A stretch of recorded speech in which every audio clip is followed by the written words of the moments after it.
Hello everyone, কেয়াস blog রান্নাঘর চ্যানেলে আপনাদের সবাইকে স্বাগত। তো আজ অনেক দিনের একটি পুরনো রেসিপি কাঁঠাল বীজের বাটা, যেটি আপনাদের সাথে শেয়ার করব।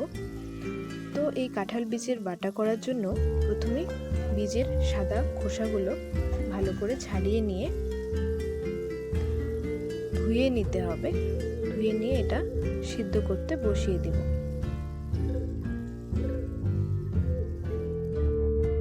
অনেকক্ষণ ধরে এটা সিদ্ধ করতে হবে।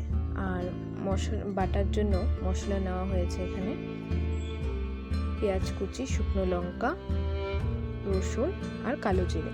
মশলাগুলো ভালো করে আবার শুকনো কড়ায় ভেজে নিতে হবে।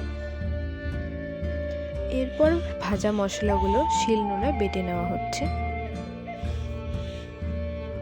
এটা আপনারা মিক্সিতেও করতে পারেন, তবে শিলনোড়ায় বাটলে কিন্তু বাটার স্বাদটা বেশি ভালো হয়।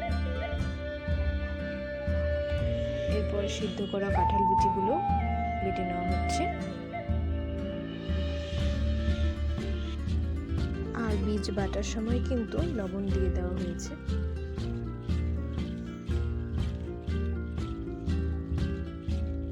এখন বীজগুলো বাটা শেষ হয়ে এসেছে।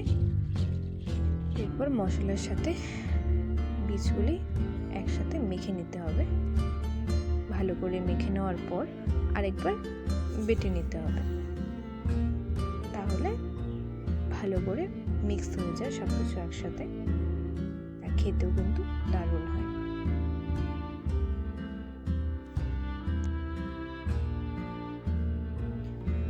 আর বলিনি, এটি আমার প্রথম এবং নতুন চ্যানেল। প্লিজ সাপোর্ট করবেন, আমার চ্যানেলটি সাবস্ক্রাইব করবেন, লাইক করবেন। আর কাঁঠাল বিচি বাটা রেডি হয়ে গিয়েছে। আপনারা অবশ্যই একদিন এভাবে ট্রাই করবেন। অনেক ধরনের রেসিপি কিন্তু দেখতে পাওয়া যায়, তবে এই ধরনের রেসিপি খুবই কম দেখতে পাওয়া যায়। এভাবে একদিন ট্রাই করবেন, আশা করি আপনাদের ভালো লাগবে।